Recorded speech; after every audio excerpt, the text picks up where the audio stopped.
My name is Laurelee, and this is It's Not About Food. So it's not about food, and it's not about weight. What is it about? Everything else, because it's never ever about food or weight. Never ever, not even one time, not ever, ever, ever.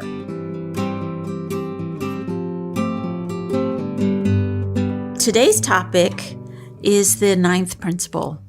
Each obsessive thought and each disordered eating behavior is a thread that, if followed, can lead us back to our own truth.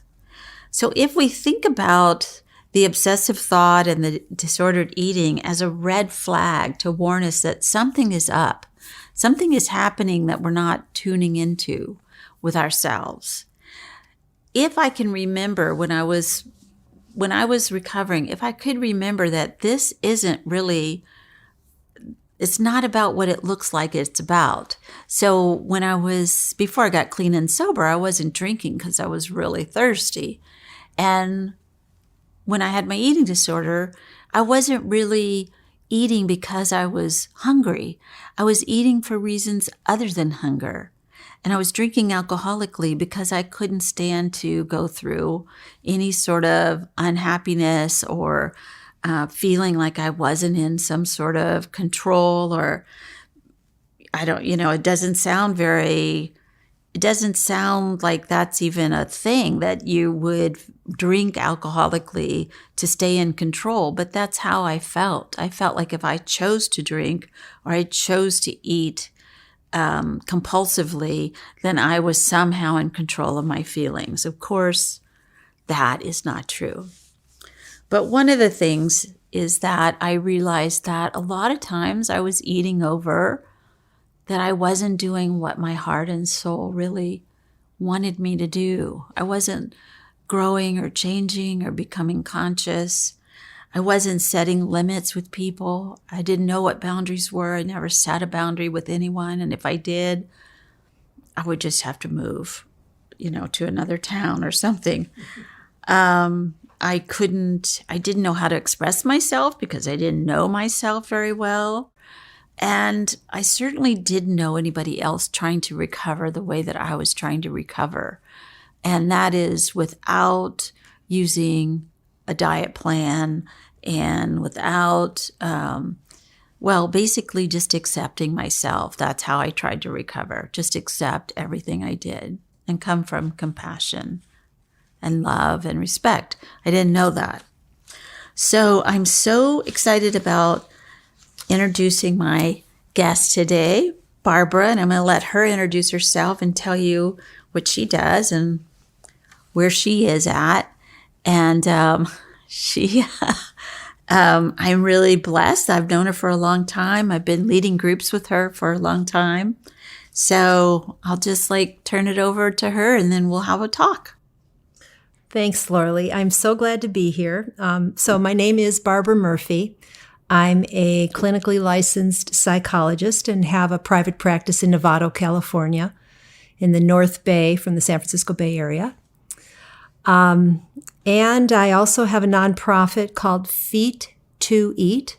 That's F-E-A-T, Feet to Eat, that Laurelee does groups with me twice a month. Yeah. What else do you need to know about me? I don't think that's enough. Okay. So, she's talking about this really wonderful group that it happens every Saturday in the Bay Area. And it's open to the public. It's a drop-in group, and it's a fabulous group. It's very, very low cost. And she is there every week, every Saturday. And then I'm there twice a month working with friends and family. But it is a wonderful asset to our whole area. I don't even know one other group like it at all. I've never even heard of another group like it at all. So it's a very unique thing, and I think it's very needed. And Barbara started that, which is so great. I've been doing it almost 14 years. Yeah. So when she was really much younger. Yes, 14 years younger. Anyway, so how did you work with yourself Or, how do you lead your clients or teach your clients to work with that idea of that there is a truth here. And if we follow the obsessive thought or the behavior, especially the behavior we don't like, that will lead us to that truth. So it's sort of like following, like I would think, before I got recovered, the worst part of me, following the worst part of me to find the best part of me. But I'm wondering how you work with people with that. Or how did you do that for yourself with whatever? I think the question of asking oneself, what is my truth, albeit an important question, oftentimes initially with clients and certainly with myself, the answer came in the form of an eating disorder because there was too much eating disorder in me, or there's too much eating disorder in clients to be able to actually get to the essence of the truth of that question. Right. And so what I find in working with people is, it's about first saying, oh, my behavior is showing me the way here. My behavior that's not working, my behavior that's dysfunctional or that's inappropriate or that just doesn't work, keeps having these consequences that feel bad. That behavior becomes this gold thread because it allows oneself to start to say, okay, what else might be going on right now? What else is happening in me? Right. And then we have to start to look at two different things, two distinctions. We have to start to look at what thoughts accompany this. Right. Because the thought will be there before the behavior happens. And yet oftentimes the thought isn't recognized in the person, even though when you ask yourself, what's my truth? Oftentimes at that point, the truth, and I put that with little quotations around it because it's not the truth, comes out as the eating disorder. Yes. So I'm just crazy. That's why I'm doing this. I'm unwilling to recover. I'm not doing what I'm supposed to be doing. That's why I'm doing this. So we don't get to the other. Can't get to the real truth. The real truth, right. The second component is the feeling. The feeling that's there that is generally, attached to some sort of a thought that's there. So you've got the thought and you've got the feeling. And so when you have this behavior that's showing up, the behavior that gets to the point where you finally pick up the phone and call the therapist, or you finally say, I'm going to go to a group, or you recognize, I can't do this myself. I can't do this alone. I need other people to help walk me through this. I really have a problem here. This is not working. Right. When you're in touch with that behavior, that's the time to be able to start to say, okay, wait, what is going on? What sort of thoughts are going through my head right now? What sort of feelings might I be feeling in my body? And sometimes the feeling isn't clear at all, but it might be, I feel so tight in my chest, or I notice my jaw is gripping. Yes. It can just be a sensory. My stomach hurts. Yes, my stomach hurts, right. Or it can even be, gosh, I notice I'm making faces, laughing all the time when I'm not feeling that way, or I'm saying things that don't go along with that. Yeah. Yeah. I'm not being authentic, and I don't even know what that is even. Yes. And I think you touched on something that I think is so important, to find a group or to find people that you can actually lay this all down so that you don't have to pretend to be something that you're not. So you don't have to be, armored up everywhere you go. Armored up, yes. You can say, I have a problem. And, especially for eating disorders, there's so much shame in an eating disorder. Just, there's shame everywhere anyway for everything. But the eating disorder, you can't eat right. You don't know what to eat, or you can't control your behavior or whatever. Marion Woodman has a great line in one of her books, and I don't recall which one it was, but she says the epitome of somebody with an eating disorder is standing in front of the dairy section saying, which cottage cheese do I want, the large curd or the small curd? and standing there for 20 minutes and not knowing. And not knowing. Not knowing. The fat-free or with a little fat. Or They don't know Right. what they desire. Right. They don't know what that truth is inside of them. Right. Yeah. And that comes from us always being on some sort of diet. Even when we're overeating, there's a diet just waiting to emerge, and it could be the diet of what kind of cottage cheese is the best one to eat if you need to lose weight. Exactly. Yeah. The whole culture of diet mentality. Yes. Yes. Yeah. Yes. And what do you think about, for me, of course, when I was struggling with my own eating disorder, I would go to these classes or I would hear somebody say, write 10 things that you can do for yourself, like take a bath, go for a walk, call a friend.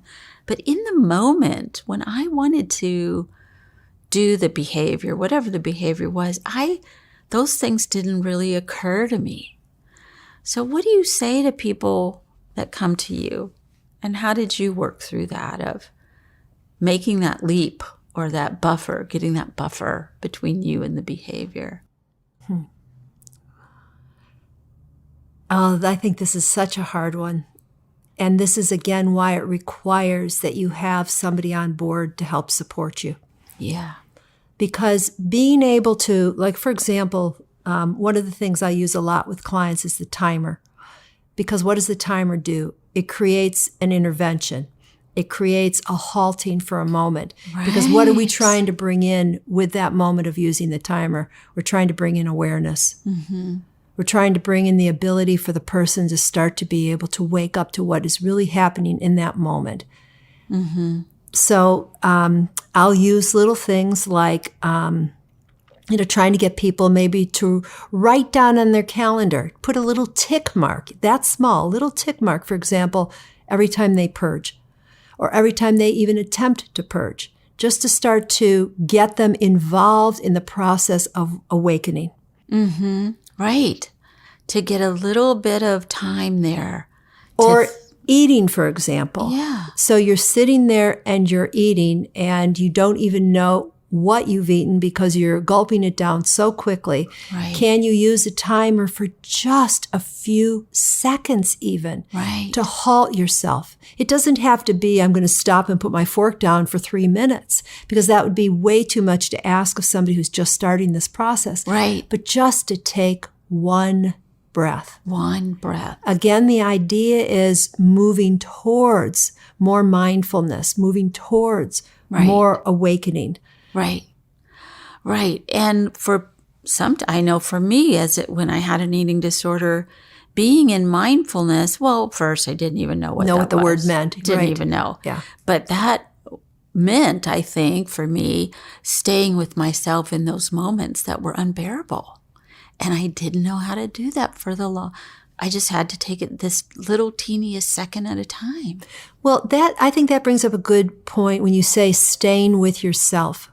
Most people that come in that are eating disordered, first of all, won't even know what that means, staying with myself.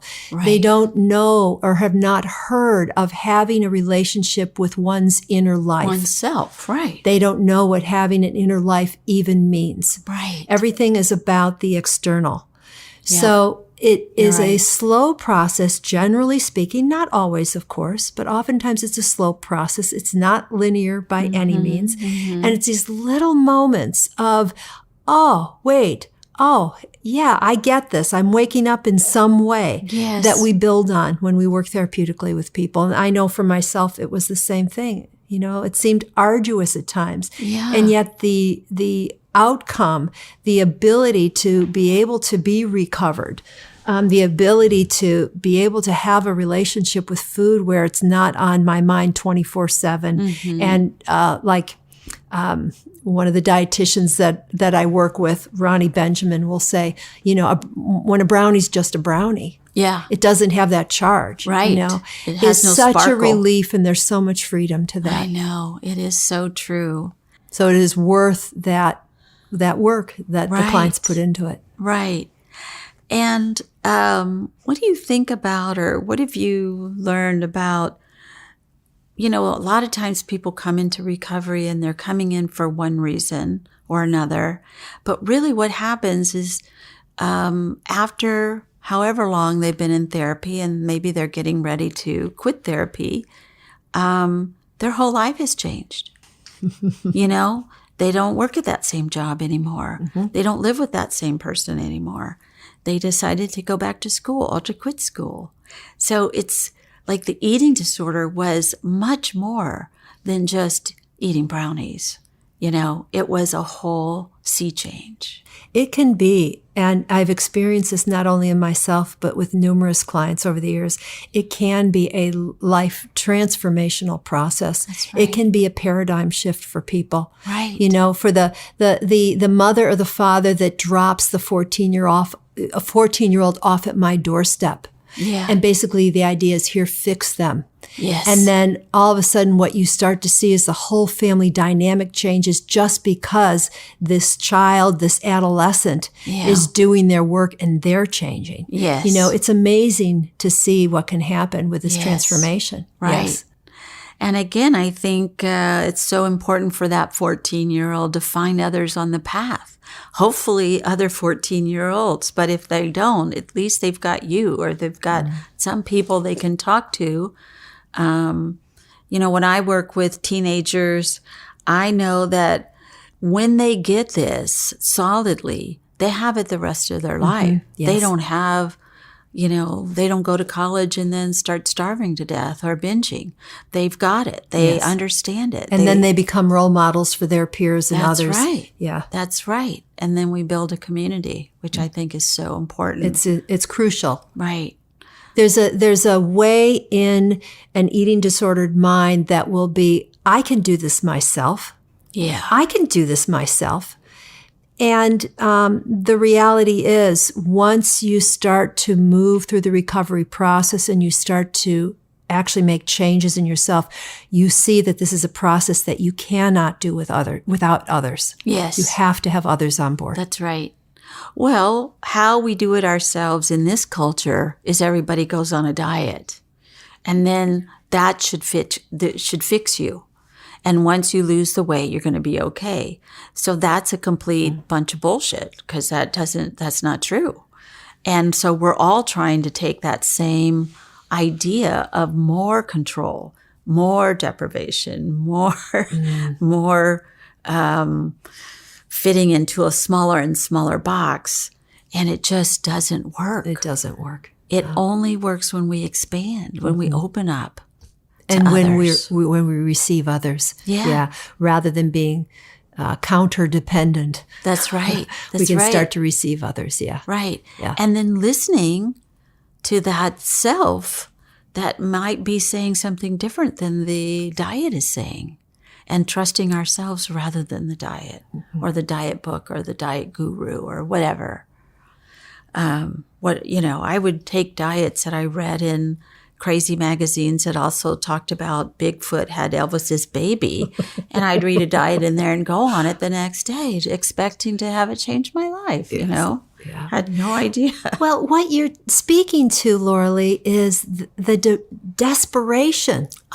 Right. I am so desperate Yes. that maybe this diet will save my life. Everything will be fine then. If I can just right. follow this, I'll feel better about myself and Right. everything will be fine.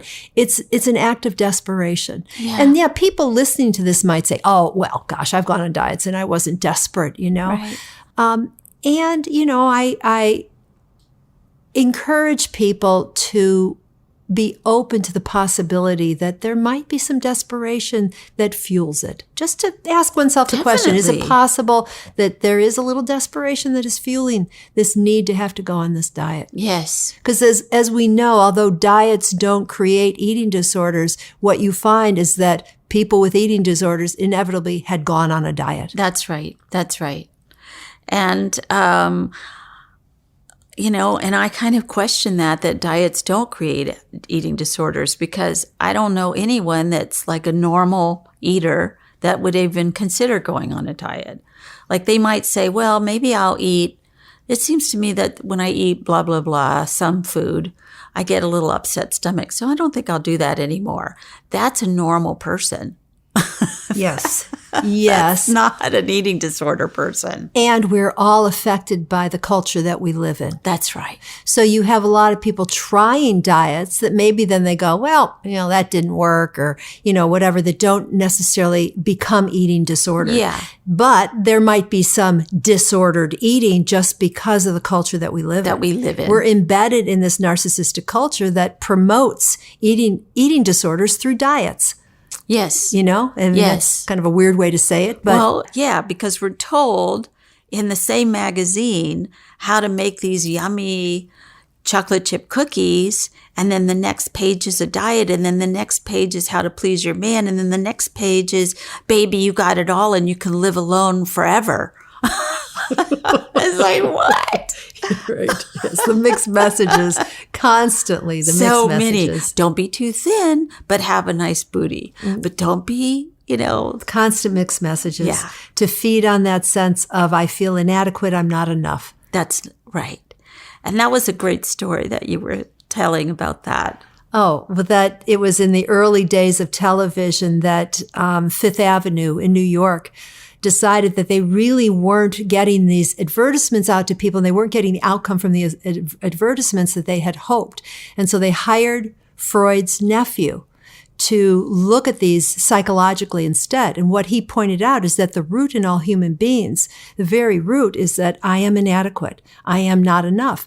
And so the advertising industry feeds on that, trying to promote people feeling. The moment you turn the television on and you're opening up to the culture, what you'll get are messages about why you're not good enough, why you look wrong, why you act wrong, why you say the wrong thing, so that whatever it is that they're trying to sell you will make you that better person where you'll feel better about yourself and you'll appear better to others, where you'll be more accepted. Yes. Yes. And that's gone on for generations and generations. And we don't now. even tap into that. We don't even know that. So isn't it, so to wrap this all up with that, if you think you're going crazy, you might be in a crazy making situation. So if you follow that crazy making situation through, like, where did I get this idea that I'm supposed to look a certain way or be a certain thing or eat a certain way, and you follow that, you may find a truth that says, a long time ago, somebody told me I was too fat, and I have been operating on that ever since. Yes. So follow that truth. Yes. And one thing I think is important to clarify regarding truth as we use the word truth is that, in the eating disordered psyche, sometimes what appears to be truth is I'm doing everything that I'm told to do. Yes. And the opposite end of that is I'm rebellious. And neither of those are our truth. Right. Being the rebel, being reactionary, is not one's truth either. So Right. to be careful of that and to be mindful when you ask yourself, what's my truth? Because it really is more about, what is real for me here that is not reactionary? What is real for me? Yes. What would I do for my friend? What would I do for my friend? That's lovely. If I had a daughter and her Yes. name was Laurelee, what would I do for her? Yes. We take that out of being the rebel, like, I'm going to make you do this, or you have to do this because, or I'm not going to make you, all the other kids have to go to school, but you're not going to school. That's not a good parent. Yeah, exactly. I love that, though, the idea of, embracing what would I do for my best friend? What would I do for my daughter, my baby? What would I Yes. do for my son? Right. How would I respond? Yes, Right. in that nurturing way. Yes. Yeah. Well, we certainly, in this culture, take better care of our animals than we do ourselves. That's for sure. So I think that we should let ourselves be as loved as we love our friends and our family. We get to be in there with them. being there with them. Yeah. Yes, that's lovely. So I'm so appreciative of you being here today. And I have one more thing. I forgot what I always ask. So if you thought about somebody who is out there listening to this podcast who felt like you felt when you were going through your eating disorder or your dark times of whatever they are, what would you say to that person? Well, first of all, generally that person's in a place where they don't feel understood, or they don't feel like other people are going to get it, or maybe they're making too much out of it, they'll say to themselves, or I'm so bad off that I couldn't get better like other people. I'm not like them. Yeah. You know, they're usually in that place that feels very isolated. Yes. And, you know, over the years, you know, gosh, I've been doing groups now since January 2001, 18 years now. Wow. Inevitably, what happens is people walk in and at the end of the first group, they'll say, oh my gosh, I feel like I'm not alone. Oh my gosh, I feel like I'm understood here. I feel like people get it. Right. And they do, because they have it too. So I would encourage people then to pick up the phone and, or I guess nowadays people don't pick up the phone, go on the internet. We have a phone embedded in our brain, I think. Find a resource. Yes. You know, people are out there that want to help support you and guide you on this journey. Yes. And let you know that it really is going to be okay. Yeah. You know? Yeah. It is going to be okay. It's going to be okay. Right. Yeah. That's a beautiful thing to end with. It's going to be okay. It's going to be okay. Thank you. Yeah. Thank you. Thank you for listening. And be sure and follow me on Patreon, Instagram, Twitter, Facebook, and itsnotaboutfood.com. Thanks.